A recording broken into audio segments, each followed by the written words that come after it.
Hello guys. देखिए एक और क्वेश्चन है डायनामिक्स का। ठीक है, देखिए इसमें कॉन्सेप्ट कुछ नया नहीं है, बस एक क्वेश्चन है तो मैं आपको दिखा दे रहा हूँ ताकि आपको एग्ज़ाम में ये नया नहीं लगे। वैसे अगर आपको ये फील हो रहा है कि काफ़ी ज़्यादा मटेरियल हो गया है तो आप इसको छोड़ सकते हैं, बट लेकिन कोई नया कॉन्सेप्ट नहीं है। ठीक है, एक क्वेश्चन है तो इसको आप काफ़ी स्पीड में बना सकते हैं। ठीक है, तो इसलिए मैं बस आपको दिखा दे रहा हूँ ताकि आपको एग्ज़ाम में ये नया ना लगे, और अच्छा क्वेश्चन है, आपको ये एग्ज़ाम में हेल्प करेगा अगर आता है तो। ठीक है, मतलब जल्दी बनेगा। ठीक है, देखिए क्या है क्वेश्चन। क्वेश्चन कहता है ना कि एक इलास्टिक स्ट्रिंग है, ठीक है, जो विदाउट वेट का है, यानी क्या है, लाइट स्ट्रिंग है, कोई इसका मास नहीं है। ठीक है, हैवी स्ट्रिंग नहीं है, लाइट स्ट्रिंग है, जिसका अनस्ट्रेच्ड लेंथ एल है, यानी इसका एक्चुअल लेंथ क्या है, एल है, और मॉडुलस ऑफ इलास्टिसिटी जो है वो क्या है, is the weight of in O Z S. तो ये ओ जेड एस का मतलब क्या होता है, 1 आउंस वेट। ठीक है, तो मास का बहुत सारा यूनिट होता है, तो आउंस भी इसका एक यूनिट है। तो ये ओ जेड एस का मतलब ये होगा ना कि इसको हटा के आप जो है ग्राविटी का जी लगा दीजिएगा, acceleration due to gravity, N G. यानी अगर एन ओ जेड एस दिया हुआ है तो आप लेमडा क्या लिखेंगे, एन जी। मैंने यहाँ पे लिख दिया है। ठीक है, इसी और फिर क्या बोलता है, is suspended by one and. ये जो स्ट्रिंग है आपका ये एक एंड से लटका हुआ है, and a mass of M O Z S. तो एम ओ जेड एस का मतलब क्या हो जाएगा, एम जी, ये वेट है। तो is attach to the other, ये आपका दूसरा एंड में लटकाया गया है। तो बोलता है कि शो कीजिए कि जो वर्टिकल ऑक्सीलेशन है वो इतना होगा, यानी टाइम पीरियड जो होगा वर्टिकल ऑक्सीलेशन का वो आपको फाइंड आउट करना है। ठीक है, तो देखिए क्वेश्चन आपका कुछ नया नहीं है, इसमें जो कॉन्सेप्ट है वो यही पुराना कॉन्सेप्ट ही यूज होगा। ठीक है, तो हम लोग इसको काफ़ी अच्छे से डील कर सकते हैं। ठीक है, ओके, तो आइए मैं आपको ये दिखाता हूँ कैसे बनेगा। हाँ, अगर आप चाहें तो मेरा वीडियो को पॉज कर लें, और पॉज करने के बाद आप खुद से ट्राई करें। अगर आपसे बनता है तो काफ़ी अच्छा है। ठीक है, और नहीं बनता तो आप देखें। ठीक है, तो देखिए सिचुएशन क्या है। सिचुएशन ये है, मैंने फिगर में बता दिया है, ए बी जो है ना मेरा ये नेचुरल लेंथ है। ठीक है, ओके, जैसे ही बी में हम एक मास डाल देंगे, जैसे एम जी वेट डाला गया है, तो क्या होगा, ये यहाँ से स्ट्रेच होकर के यहाँ पे आ जाएगा। तो ओ जो है यहाँ तक स्ट्रेच्ड हो गया। ठीक है, तो ये इक्विलिब्रियम होगा, यानी यहाँ तक ये ठहर जाएगा। तो इक्विलिब्रियम पे क्या होगा, मेरा टेंशन जो है वेट से बैलेंस हो जाएगा। ठीक है, टेंशन क्या होता है, लेमडा इंटू एक्सटेंशन। तो एक्सटेंशन क्या है, यहाँ से लेके यहाँ तक हुआ है, यानी बी ओ है। ठीक है, और बाई एक्चुअल लेंथ, तो एक्चुअल लेंथ क्या है इसका, A B equal to M G. ठीक है, तो यहाँ से आप बी ओ फाइंड कर सकते हैं कि कितना एक्सटेंशन हुआ। तो बी ओ क्या हो जाएगा, A B into M G by lambda. ठीक है, लेमडा आपको दे रखा है एन जी, तो लेमडा की जगह पे आप एन जी डाल दीजिए, जी जी कैंसिल हो जाएगा मेरा। तो क्या बचेगा, एम एल, चूंकि ए बी मेरा उसका लेंथ हम लोगों ने एल लिया है, तो एम एल बाई एन बच रहा है। ठीक है, ओके, लेमडा आपका एन जी है। अब इसके बाद क्या है कि हमको इसका निकालना है ऑक्सीलेशन का टाइम पीरियड। तो हम लोग क्या करेंगे, फर्दर इसको नीचे की तरफ खींचेंगे। मान लेते हैं इसको फर्दर हम एक्स डिस्टेंस नीचे खींचते हैं। ठीक है, पॉइंट पी तक। ओके, नेचुरली ये बी तक था, एक्सटेंशन हुआ इसका ओ तक। ठीक है, और फिर इसको हम पी तक खींच लिए ताकि हम फिर इसमें से जब हम इसको छोड़ेंगे तो ये ऊपर नीचे ऑक्सीलेट करने लगेगा, है ना। तो ये बात आप जानते हैं। तो अगर हम यहाँ पे इक्वेशन का एसएचएम लिखें, एसएचएम का एक और हम इक्वेशन लिखें तो क्या लिखेंगे, तो जो रिस्पॉन्सिबल फोर्स है वो क्या है। तो देखिए चूंकि जब इसको हम छोड़ेंगे, रिलीज करेंगे, तो ये ऊपर की तरफ जाएगा, चूंकि आप इसको नीचे की तरफ टाने हैं। ठीक है, तो T1 हो जाएगा ये मेन फोर्स, इसमें आपका वेट एम जी माइनस हो जाएगा, तो ये नेट फोर्स हो गया। और चूंकि ये एसएचएम है तो ये क्या होगा, minus M X double dot. हाँ, माइनस में होता है, चूंकि आपको पता है कि एसएचएम में हमेशा जो फोर्स है वो फिक्स्ड, जो एक्सीलरेशन होता है, नेट एक्सीलरेशन, वो आपका फिक्स्ड पॉइंट की तरफ अट्रैक्टेड रहता है। ठीक है ना। अब बस इसको सोल्व करना, आपका काम खत्म हो जाएगा। हाँ, अब आइए यहाँ पे T1 फाइंड करना पड़ेगा मेरे को। टेंशन, चूंकि यहाँ पे जो टेंशन था तो वो तो इतना एक्सटेंशन की वजह से था, अब आपका एक्सटेंशन बढ़ गया है, तो T1 देख लेते हैं क्या होगा। ठीक है, तो T1 क्या होगा यहाँ पे, लेमडा बी पी, यानी जो एक्सटेंशन हुआ है, तो ये आपका एक्चुअल लेंथ था, तो एक्सटेंशन हो गया बी से लेकर के पी तक और by actual length A B, ठीक है। तो क्या हो गया lambda B P by A B, okay, equal to क्या हो जाएगा T1 बी पी हमारा क्या आ जाएगा, इसको हम लिख सकते हैं देखिएगा तो बी ओ प्लस एक्स, ठीक है, क्योंकि पहले बी ओ एक्सटेंशन था बाद में एक्स हुआ और बाई ए बी आपका एल है। तो यहाँ से हमारा T1 क्या आ जा रहा है, ठीक है, ये T1 इक्वल टू यहाँ पर लेमडा मल्टीप्लाई करेंगे, माफ़ कीजिएगा क्या लेमडा, ठीक है, T1 बराबर क्या है लेमडा इंटू दिस, ओके। तो क्या आ जा रहा है T1 मेरा लेमडा, ओके, बी ओ आपने निकाला हुआ है यहाँ पे क्या है एम एल बाई एन, ठीक है। इसको यहाँ पे पुटअप कर दीजिए तो क्या आ जाएगा M L by N plus X और बाई एल, ठीक है। ये मेरा टेंशन आ जा रहा है, नया टेंशन, ठीक है। लेमडा का वैल्यू क्या है एन जी और हम एलसीएम ले लें तो क्या आ जाएगा M L plus N X by N L, ठीक है, एन एन कैंसिल हो जाएगा तो ये मेरा T1 बच रहा है, ठीक है। तो आइए इक्वेशन ऑफ मोशन में चलते हैं। देयरफॉर क्या हो जाएगा T1 यानी G M L plus N X by L minus M G, ठीक है, इक्वल टू क्या minus M X double dot, ठीक है। ये इक्वेशन ऑफ मोशन था हमारा। अब हमको इसको क्या करना है सोल्व कर देना है, ठीक है। तो देखिए कैसे करेंगे, ये माइनस को इधर लगा देते हैं और जी को हम लोग ले लेते हैं कॉमन, ठीक है। यार रहने दीजिए, देख लेते हैं क्या होता है ना। तो देखिए क्या आ जाएगा यहाँ से मेरा आ जाएगा एम जी को मैं पहले लिख देता हूँ माइनस यहाँ पे मल्टीप्लाई कर दीजिए जी को, तो क्या आ जाएगा M G L plus N G X by L, ठीक है, माइनस इधर से माइनस हट जाएगा M X double dot, okay. यहाँ पे एलसीएम ले लेते हैं, तो एलसीएम लेंगे तो 1 बाई एल एलसीएम हो गया M G L minus N G X by LCM तो ले चुके। इसको क्या लिख सकते हैं हम लोग V D V by D X, ठीक है, जानते हैं आप लोग, ये आपका कैंसिल हो गया।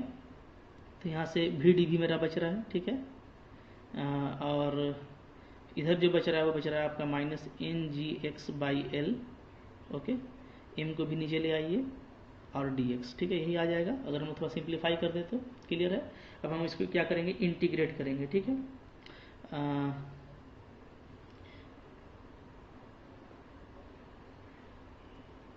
अच्छा, ये तो हमको टाइम पीरियड निकालना था तो ये करने का ज़रूरत भी नहीं था, ठीक है, एक्चुअली क्योंकि सिर्फ आपको टाइम पीरियड निकालना है ना, तो टाइम पीरियड तो हमारा ऐसे ही निकल जाता, ठीक है। तो इसको रहने दीजिएगा, हाँ, इसको वही चीज़ रहने दीजिए, क्या एम एक्स डबल डॉट, ठीक है, यहाँ पर मैं लिख देता हूँ, इसको चेंज करने की ज़रूरत नहीं है, इसको एम एक्स डबल डॉट ही रहने दीजिए। तो इससे फ़ायदा ये होगा कि डायरेक्ट मेरा क्या निकल जाएगा एक्स डबल डॉट निकल जाएगा, एक्स डबल डॉट, ठीक है, ये भी हट जाएगा।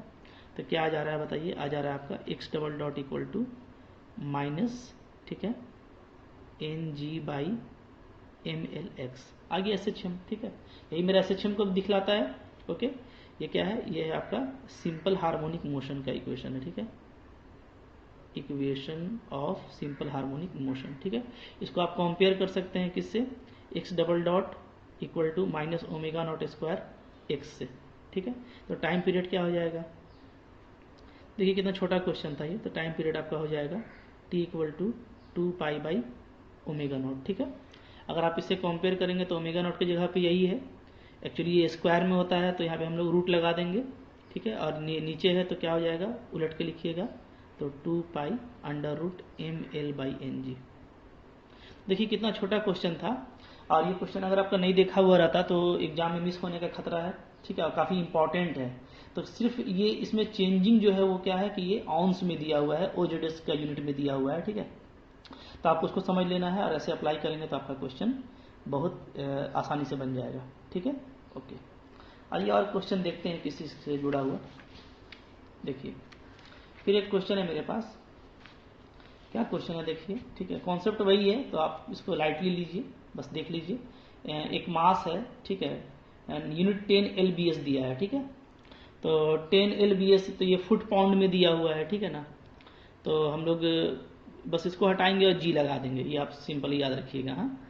तो ये है hanging at one end of a light string और स्पाइरल स्प्रिंग, ठीक है, दोनों एक ही चीज़ है, या तो इलास्टिक स्ट्रिंग होगा या तो स्पाइरल स्प्रिंग होगा, ठीक है। Produces an extension of 4 inches, okay. A mass of 5 lbps is suddenly added at P, find how far P will be before coming to rest. ठीक है, क्या बोलता है ना कि एक आपके पास नेचुरल लेंथ है स्ट्रिंग का, ठीक है, ओ ए, यहाँ पे मैं ए कर देता हूँ, ठीक है, ए, ठीक है, ए, दूसरा इंट जो है वो पी लिया हुआ था तो मैंने यहाँ पे ए लिया है फिगर में, तो ए कर देते हैं। ठीक है, तो देखिए जो नेचुरल लेंथ है वो ओ ए है। ठीक है, इसमें सबसे पहले जो है मास 10 Ng ऐड किया गया यहाँ पे, शुरू में तो ये 0 मास है। ठीक है, जैसे ही ऐड करेंगे, जैसे मान लीजिए ये 10 Ng ऐड कर दिए तो जाहिर सी बात है कि ये क्या हो जाएगा, थोड़ा एक्सटेंड कर जाएगा, यहाँ से यहाँ तक कर गया मान लेते हैं।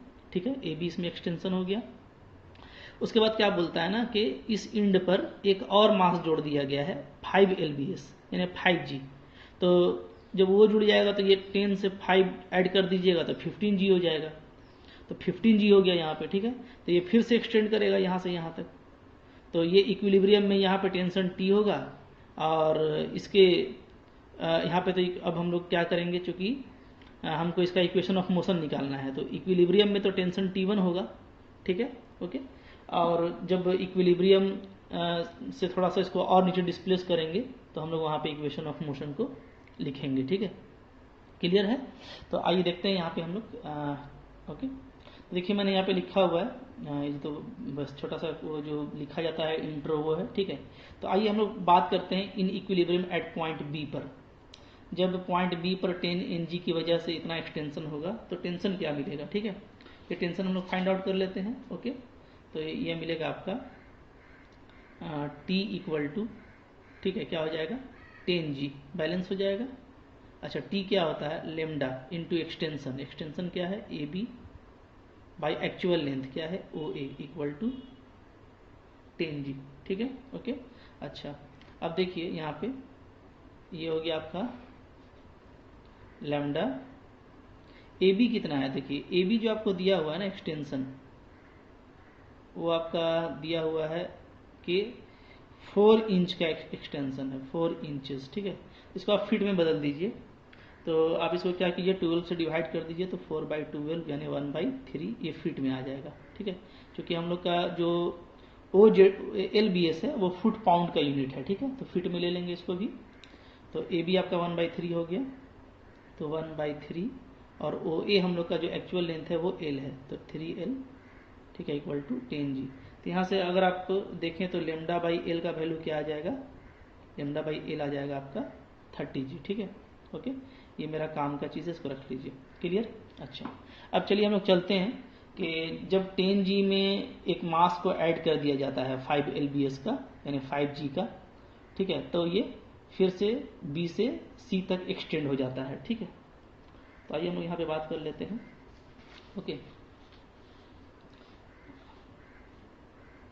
let when 5 lbs equal to 5G weight, ठीक है, is added to lower end,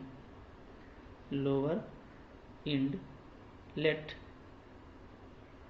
string further stretched up two point C। ठीक है, वेयर बी सी क्या है x है। ठीक है, देयरफॉर इन इक्विलिब्रियम, अब यहाँ पे अगर हम इक्विलिब्रियम की बात करें तो क्या होगा, इन इक्विलिब्रियम यहाँ पे जो टेंशन T1 है वो आ जाएगा आपका। ठीक है, नया टेंशन है तो क्या हो जाएगा लेमडा इंटू एक्सटेंशन, तो पहले से देखिए ए बी था और फिर अब बी सी एक्सटेंड कर गया और बाई एक्चुअल लेंथ यानी ओ ए। ठीक है, तो आपका T1 क्या आ जा रहा है, T1 आ जाएगा मेरा लेमडा ए बी, तो ए बी तो हम लोग का अभी हम लोग निकाले थे। ठीक है, 1/3 था ना, 1/3 प्लस एक्स और बाई ओ ए आपका एल है। ठीक है, तो ये आ जा रहा है, यहाँ पे हम लेमडा का वैल्यू डाल देते हैं, तो लेमडा का वैल्यू है 30G 1/3 प्लस एक्स, ठीक है, बाई एल। ओके, अच्छा, वो लेमडा बाई एल का वैल्यू था 30G, तो एल को हटा दीजिए। ठीक है, चूंकि लेमडा बाई एल 30G है, हाँ, तो यूजिंग 1, तो ये आप मल्टीप्लाई करेंगे तो आ जाएगा आपका 93 तो 30 जी एक्स हो जाएगा। इसमें मल्टीप्लाई करेंगे तो यहाँ करेंगे तो क्या हो जाएगा प्लस 10g। ठीक है, तो ये हमारा टेंशन T1 आ गया। ओके, अब आइए इक्वेशन ऑफ मोशन लिखते हैं। ठीक है, for equation of motion, for equation of motion. ठीक है, इक्वेशन ऑफ मोशन के लिए हम लोग कैसे लिखेंगे, तो जाहिर सी बात है कि अब इसको फर्दर मूव कराने के लिए फिर से थोड़ा सा नीचे स्लाइटली खींचेंगे और छोड़ देंगे। ठीक है, तो जो फोर्स है वो ऊपर की तरफ लेके जाएगा इसको, यानी क्या हो जाएगा T1 माइनस 15g। ठीक है, ये टोटल हो गया। T1 में 15g को घटा दिए तो ऊपर का नेट फोर्स निकल गया, और ये क्या होगा, ये होगा माइनस मास 15g। ठीक है, और तो मास तो मेरा 15 है। ओके, तो और x डबल डॉट हो जाएगा, x डबल डॉट। क्लियर है? ठीक है, चूंकि वेट मेरा 15g है तो मास मेरा क्या होगा 15, चूंकि वेट क्या होता है mg होता है। तो ये हो गया। ठीक है, यहाँ पे माइनस को हटाएंगे तो क्या लिख सकते हैं, इसको ऐसे लिख सकते हैं आप 15g minus T1 is equal to 15x double dot. ठीक है, अब यहाँ पे वैल्यू को पुटअप कर दीजिए। T1 का वैल्यू क्या है देखिए, अभी निकाले हैं 30gx प्लस 10g।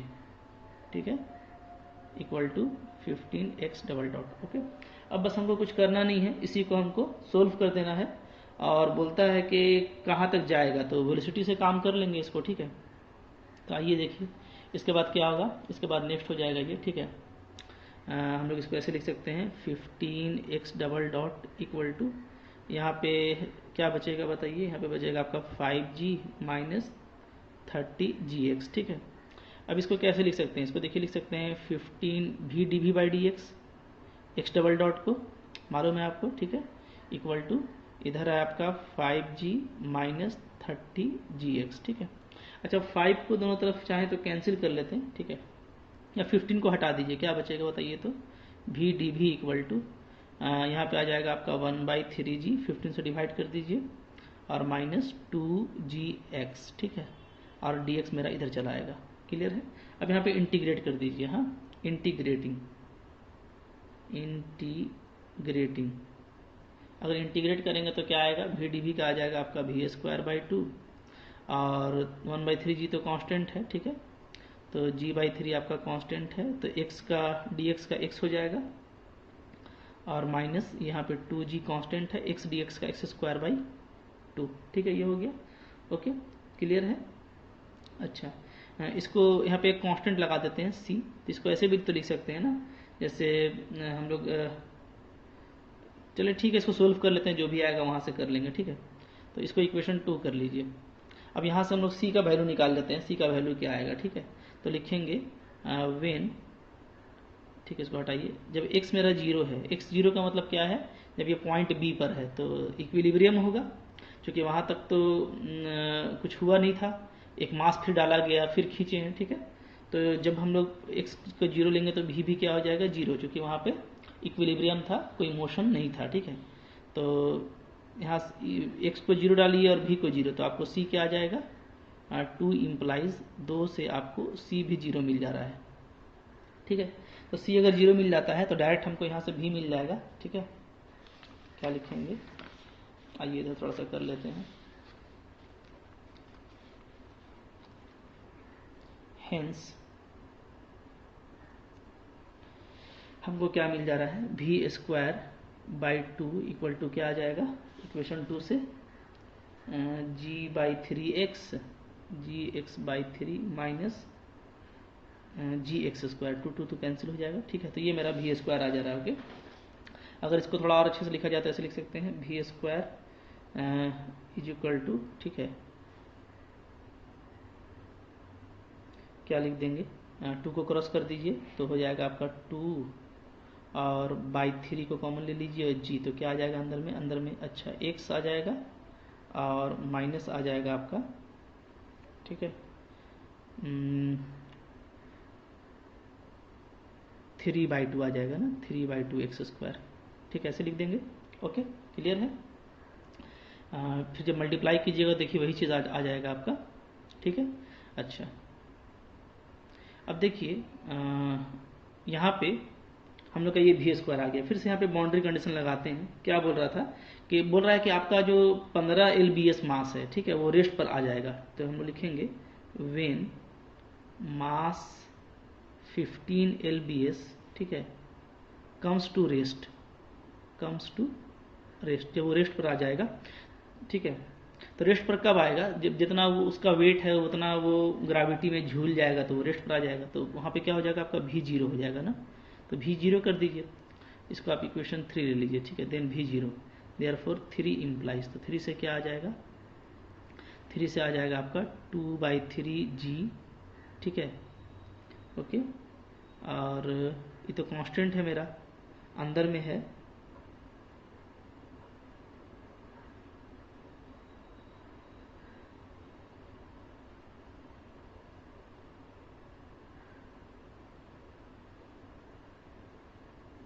अच्छा यहाँ पे कुछ मिस्टेक किए हैं ना हम लोग। 2 तो हम लोग कॉमन लिए ही हैं, 2 तो यहाँ डिवाइड में था, तो यहाँ 2 नहीं होगा, ठीक है, ध्यान दीजिए, यहाँ पे 2 नहीं होगा, ओके। अच्छा 3 भी आप ले चुके हैं, तो 3 अगर ले लेंगे तो यहाँ पे सिर्फ 3x² होगा, ठीक है, 3x², ये ध्यान दीजिएगा। हाँ, चूँकि 2 तो हम लोग का मल्टीप्लाई है, तो क्या हो जाएगा 2/3G x माइनस 3x²। देख लीजिएगा, छोटा कैलकुलेशन है, कोई बड़ी बात नहीं है, ठीक है। तो यहाँ से ये कॉन्स्टेंट हट जाएगा, तो क्या आ जाएगा आपका, x को कॉमन ले लीजिए, x माइनस 3 इक्वल टू 0, ठीक है। अच्छा x को कॉमन लेंगे तो 1 माइनस 3x इक्वल टू 0 क्या आएगा आपका, x को कॉमन लेंगे तो 1 माइनस 3x इक्वल टू 0। तो यहाँ से आपका क्या आ जा रहा है, x आपका 0 आ रहा है, या तो x क्या आ जा रहा है 1/3, ठीक है। अब ये जो भी है ये फिट में आएगा, ध्यान रखिएगा। हाँ, चूंकि हम लोग का यूनिट फिट में चल रहा है, LBS में हम लोग काम कर रहे हैं, ठीक है। तो x बराबर 0 तो आपका इनिशियल पोजीशन हो जाएगा, ठीक है। x बराबर 0 इज इनिशियल पोजीशन, मतलब कि जब सिर्फ एक ही मास टंगा हुआ था 10 LBS का, ठीक है। ये तो हो नहीं सकता, तो देयरफॉर क्या हो जाएगा आपका, जो नेट जो आपका ये है, नेट जो वर्टिकल डिस्प्लेसमेंट है, वर्टिकल डिस्प्लेसमेंट, ठीक है, ड्यू टू ये आपका 15 LBS, ठीक है। ये क्या हो जाएगा, ये हो जाएगा हम लोग का इक्वल टू 1/3 फीट, यानी क्या, इसको अगर इंच में बदलेंगे तो 12 से मल्टीप्लाई कर दीजिए, तो 12 इंटू 1/3 इक्वल टू 4 इंच। ये आपका आंसर हो गया, ठीक है। इस तरीके से डील कर लीजिएगा। 2 छोटा क्वेश्चन और भी है, तो उसको भी हम लोग नेक्स्ट वीडियो में करके फिनिश कर देंगे, ठीक है। Thank you for watching.